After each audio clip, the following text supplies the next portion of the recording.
کام کیا کرتے تھے.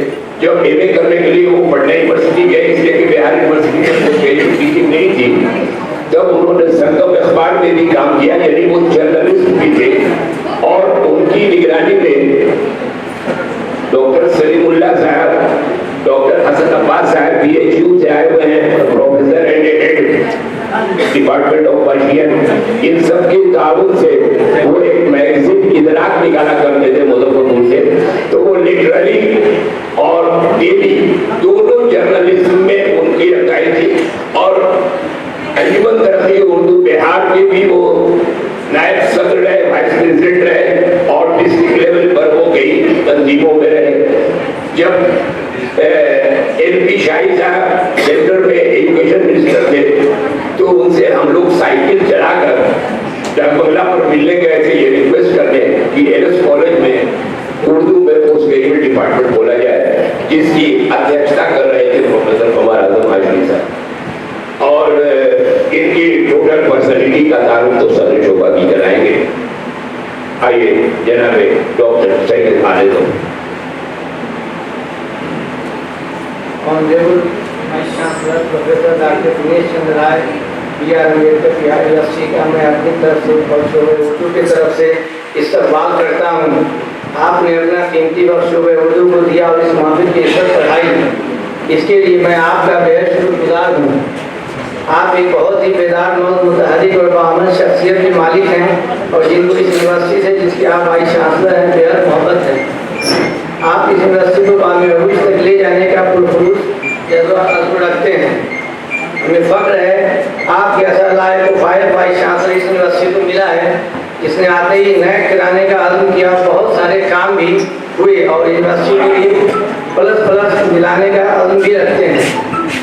ہمیں امید ہے کہ یہ کامیابی بھی اس یونیورسٹی کو ملے گی. 7 برسوں کے بعد اس یونیورسٹی میں 25 اگست 2025 کو کنووکیشن کا پروگرام منعقد کرایا, جو برسوں سے نہیں ہوا تھا. اس کنووکیشن میں 2 معزز گورنروں کی شرکت کی ایک تاریخی اہمیت کی حامل ہے. ایک صوبہ بہار کے گورنر علی جناب عارف محمد خان صاحب, اور دوسرے جموں کشمیر کے لیفٹیننٹ گورنر شری منوج سنہا صاحب کی آمد ہوئی, اور بہت ہی منظم طریقے سے پروگرام اختتام پذیر ہوا. ماضی میں ایسا کبھی نہیں ہوا کہ کنووکیشن میں 2 گورنروں نے بھی بہار یونیورسٹی مظفر پور میں شرکت فرمائی ہو. یہ آپ کی دور اندیشی اور اعلیٰ قیادت کا کمال ہے. اس جہت سے بھی بہار یونیورسٹی مظفر پور کے جملہ کارکنان آپ کو ہمیشہ یاد رکھیں گے. ساتھ ہی اپنے تمام اسٹاف, جن میں اساتذہ کرام, یونیورسٹی دفتر کے غیر تدریسی ملازمین, سب کو ساتھ لے کر چلنا چاہتے ہیں. اور یہ وہ خوبیاں ہیں جو ان کو بہار کی دوسری یونیورسٹیوں کے وائس چانسلروں کے مقابلے میں امتیازی اور انفرادی حیثیت ادا کرتی ہے. ہماری خواہش ہے کہ آپ کو دوسرا ٹرن بھی بہار یونیورسٹی مظفر پور میں وائس چانسلر کے عہدے کو فائز کیا جائے, تاکہ یونیورسٹی بہار ہی نہیں بلکہ پورے ملک میں ایک امتیازی مقام حاصل کر سکے. ہم تمام متعلقین شعبہ اردو آپ کا دلی شکریہ ادا کرتے ہوئے یہ توقع رکھتے ہیں کہ شعبے پر آپ کی خصوصی نگاہیں عنایت رہیں گی. اس ایک روزہ نیشن سیمینار کے موقع پر ہم اپنی طرف سے اردو شعبے کی طرف سے بہار یونیورسٹی مظفر پور کے chief faculty of humanities professor محترمہ پروفیسر ڈاکٹر کریم پریا, جن کو لنگر سنگھ کالج مظفر پور کا بھی تہہ دل سے شکریہ ادا کرتے ہیں کہ انہوں نے اپنا قیمتی وقت دے کر ڈپارٹمنٹ آف اردو میں آنے کی زحمت گوارا کی. اس لیے ہم آپ کے تہہ دل سے ممنون ہیں. ہم اپنے تمام بیرونی مہمانوں کا صمیم قلب سے شکریہ ادا کرتے ہیں کہ انہوں نے ہماری دعوت کو شرف قبولیت بخشا اور اپنا قیمتی وقت دے کر اور راستے کی صعوبتوں کو جھیل کر یہاں تک آنے کی زحمت گوارا کی. ان معززین ترین مہمانوں میں جناب پروفیسر فاروق احمد صدیقی, سابق صدر شعبہ اردو بہار یونیورسٹی مظفر پور, جو میرے استاد بھی رہے ہیں. جناب پروفیسر ابو منور گیلانی صاحب, سابق صدر شعبہ اردو بہار یونیورسٹی مظفر پور. جناب پروفیسر سنور, سابق صدر شعبہ اردو مرزا یونیورسٹی دربھنگا. جناب پروفیسر حسن عباس, سابق صدر شعبہ فارسی بنارس ہندو یونیورسٹی بنارس. جناب ڈاکٹر زین رامی, صدر شعبہ اردو بنوا بھابی یونیورسٹی ہزاری باغ کے نام آتے ہیں, جو اپنے بلند علمی اور ادبی کارناموں کی بدولت اردو دنیا میں قدر احترام کی نظروں سے دیکھے جاتے ہیں اور پہچانے جاتے ہیں. मैं अपने शोबे के तमाम असातिज़ा कराम और गैर तदरीजी मुतालिमीन का भी शुक्रगुजार हूँ। अगर उन लोगों की मदद शामिल हाथ नहीं होती तो इस सेमिनार को बहुत सी खूबी अंजाम तक पहुँचाना मुश्किल था। इनके अलावा मुख्तलिफ कॉलेजों से तशरीफ लाए हुए असातिज़ा कराम मोहतरमा मुबशरा सदर डॉक्टर हसन रजा और जनाब कामरान गनी के अलावा और भी कई कॉलेज के असातिज़ा उर्दू के यहाँ मौजूद हैं, उनका भी शुक्रिया अदा करते हैं। आप लोगों ने इस सेमिनार में शरीक होकर शोबे उर्दू में रौनक बढ़ाई।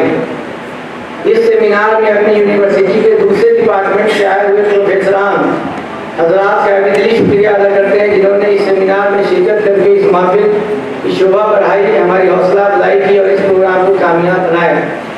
और साथ ही अपने तमाम रिसर्च स्कॉलर्स, तलबा और तालिबात का भी मैं मशहूर हूँ कि उन्होंने शिरकत करके इस प्रोग्राम की रौनक में इजाफा किया। अब मैं सेमिनार के टॉपिक प्रोफेसर कमर आजम हाशमी क्लासी विरसे और जदीद शऊर की हमांगी की तरफ पढ़ रहा हूँ। अब हम बिला ताखिर इस अहम सेमिनार के मौजूद की तरफ बढ़ते हुए हैं, जिसका मौजूद प्रोफेसर कमर आजम हाशमी क्लासी विरसे और जदीद शऊर की हमांगी है। आज जिस शख्सियत पर सेमिनार होने जा रहा है उनका शुमार उर्दू की बहुत ही अहम शख्सियतों में होता है। प्रोफेसर कमर आजम हाशमी उर्दू के एक नामवर और साथ होने के साथ ही मारूफ तनकीद निगार भी थे। आपने मुख्तलिफ मौज़ूआत लेकर दर्जन से ज़्यादा किताबें तस्नीफ की और कई रिसर्च स्कॉलर्स को इस काबिल बनाया कि वो अपनी शनाख्त कायम कर सकें। इसके अलावा हज़ारों तलबा और तालिबात को दर्स तदरीस के हवाले से फैज़याब किया। इनमें से 75 तलबा और तालिबात रूस की मुख्तलिफ यूनिवर्सिटीज़ में और दीगर इल्मी अदारों में आला उर्दू में फ़ायद हुए और शायर व अदीब की हैसियत से अपनी पहचान बनाई। ये बड़े शर्फ और सआदत की बात है। इनकी खिदमत का एतराफ़ उनके तमाम मुआसिर अदीबों और नाक़िदों ने किया है। उनकी खिदमत का एतराफ़ करते हुए कई किताबें भी लिखी गई हैं और अखबारात और वसाइल में मज़ामीन भी शाये होते रहे हैं। आपने सहाफ़त के मैदान में भी कराया नुमाया अंजाम दिया। मसलन रोज़नामा कौमी तंज़ीम, संगम, सदायाम, सागर, सागर नौ, मरीख, आइन नौ और इजरात जैसे अखबारात और वसाइल से मुख्तलिफ हैसियतों से वाबस्ता रहे। आपकी अदालत में सागर नौ के अख्तर उरैनी नंबर को गैर मामूली शोहरत नसीब हुई। प्रोफेसर कमर आजम हाशमी ने 1970 में एल एस कॉलेज मुज़फ़्फ़रपुर के शोबे उर्दू में बहसीत लेक्चरर ज्वाइन किया और तरक्की करते हुए रीडर और प्रोफेसर बने और मनसब सदारत तक पहुँचे। फिर 30 नवंबर 2002 में मुलाजमत से दोष हुए। इस तरह 32 वर्षों तक वह शोबे Urdu L S college Muzaffarpur में अपनी बेहतरीन तदरीसी सलाहियतों और जहानतों से शोबे के मरतबे को बुलंद करते रहे। इसी मुलाजमत के दौरान जून 1987 से 1990 तक इसी पोस्ट ग्रेजुएट शोबे उर्दू जहाँ सेमिनार हो रहा है शोबे उर्दू की मुज़फ़्फ़रपुर में हैसियत लीडर भी खिदमत अंजाम दी। 2 साल के लिए यहाँ भी है अंजाम दी। इस मुलाजमत के दरमियान आप कई अदारों के मेंबर भी नामजद हुए। यहाँ यूनिवर्सिटी मुज़फ़्फ़रपुर के सीनेटर अंजुमन तरक्की उर्दू बिहार पटना के 1975 से 2005 तक नायब सदर भी रहे। इसके अलावा भी कई अदारों से मेंबरशिप की हैसियत से मुंसलिक रहे और अपनी आला कारकर्दगी का मुजाहरा करते रहे। आज इन्हीं की याद में एक रोज़ा कौमी सेमिनार का इनेकाद किया जा रहा है। उर्दू के मौजूदा और आने वाली नस्लों के लिए कमर आजम हाशमी की शनाख्ती में मुआविन साबित होगा। इन्हीं कलमात के साथ मैं आप हाज़रीन से रुख़्सत पूछा।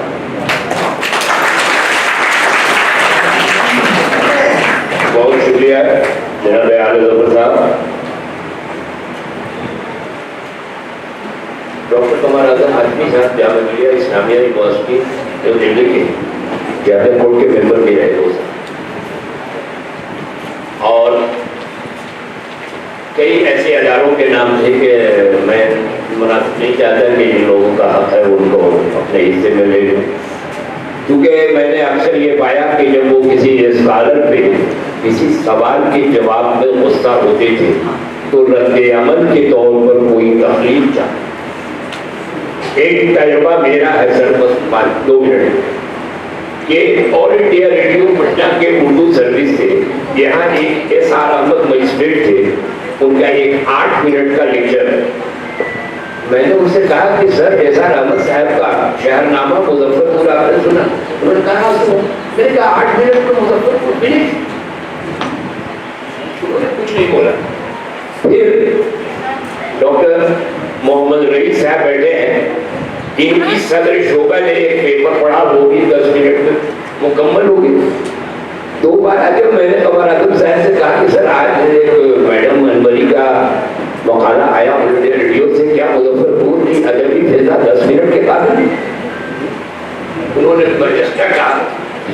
साहब बैठे हुए थे वहां पे, और एक और थे जो यहाँ मौजूद नहीं। उन्होंने कहा जवाब लिख दो। उन्होंने जिस अंदाज में कहा मैंने उसको बहुत पॉजिटिव सेंस में लिया। 2 दिन तक मैंने छोड़ दिया, उनसे मुलाकात नहीं करी। और 2 दिन के बाद मैं उनके पास गया कि सर आपने कहा कि जवाब लिख दो, तो इसका स्केच तैयार हो जाए। अदब में तो हम लोग जिसको खाका कहते हैं पर्सनैलिटी का, उसको पेन पोर्ट्रेट मैं समझता हूँ, लेकिन सिनॉप्सिस कही जाती है किसी काम के खाके को। सो सिनॉप्सिस तैयार हुई तो उन्होंने कहा कि पहला सवाल आपके ज़हन में क्या है? मैंने कहा पहला सवाल ये है कि इस शहर का नाम मुजफ्फरपुर है और पुरानी बाजार के सड़क पर एक मजार है जिस पर तख्ती लगी है मुजफ्फर शाह। तो ये मुजफ्फर शाह मुजफ्फरपुर से क्या है? तो उसकी तारीख भी लिखना थी मुझको, और यहाँ की अदबी तारीख भी लिखनी थी, और यहाँ जितने रसायन और अखबारात निकलते थे उसकी तारीख भी लिखनी थी। इसी दौरान मैंने ये खोज कर निकाला कि बिहार, बंगाल और उड़ीसा के जो नायब दीवान रजा खान मुजफ्फरजंग थे, उनको रिटायरमेंट के बाद 72 बीघा मिल्कियत इस शहर में दी गई थी, और 3 किला उनका इस शहर में था। एक किला ब्रह्मपुरा में, एक पुरानी बाजार में, और एक सातपुरा। ये किला इनका सबसे कदीम था, और 1934 के ज़लज़ले का रिकॉर्ड जो सरकार में और आर्काइव्स में है, तो 1934 के ज़लज़ले की तबाही के बाद वो सड़क निकाली गई, और ये मज़ार उनके कोठी के अंदर था। उनके कोठी का हिस्सा 2 हिस्से में बढ़ गया और वो नजरे बद कर चुका है। इसके अलावा मुझे ये जब पता चला कि जब सर सैयद अहमद खान ने अलीगढ़ तहरीक चलाई थी, तो उन्होंने एक साइंटिफिक सोसाइटी बनाई थी, और साइंटिफिक सोसाइटी को जब ब्रॉड गेज में ले जाना चाहा तो उन्होंने हर स्टेट में उसकी एक शाख कायम की थी। तो एक शाख मुजफ्फरपुर, और यही आंगोला में उसकी शाख थी, और यहाँ से लगातार एक हफ्ते रोजा, एक 15 रोजा और एक 2 माही रिसाला भी शायद। और उस एक मकाले के जवाब में 285 पेज की किताब तैयार हो गई। उस पर सर्वे स्टूडेंट, ये उनकी देन है। मैं रिसर्च में भी नहीं आया था, मैं एमए का इम्तहान देने के बाद रिजल्ट के इंतजार में था। 2-2.5 महीने लगते थे रिजल्ट के इंतजार में। कुछ लोगों ने मुझे कहा कि आप इसी पर पीएचडी कर लो। मैंने कहा नहीं, मैंने तो सर के कहने पर उनका जवाब तैयार कर रहा हूँ ना, दूर हो गए, फिर मेरी पीएचडी का कोई मौजूद होगा। तो ये मैं बेवक्त नहीं कर रहा हूँ, थोड़ा इससे आप लोग सबक लीजिए कि आप लोग अक्सर कोई आदमी डांट दे तो 2-4 दिन गुस्से होकर क्लास आना छोड़ दीजिए। किसी चीज को पॉजिटिव में लीजिए कि अब हम लोगों को आपको डांटने से कोई फायदा नहीं होना। सिर्फ इतना होना है कि मेरे जाने के बाद कभी आपको मेरी याद। और अब मैं ज्यादा वक्त नहीं लूंगा, और मैं गुजारिश करूंगा अपने वाइस चांसलर साहब से कि आप आए और इनॉग्रेल स्पीच की अपने आशीर्वचनों से हम सब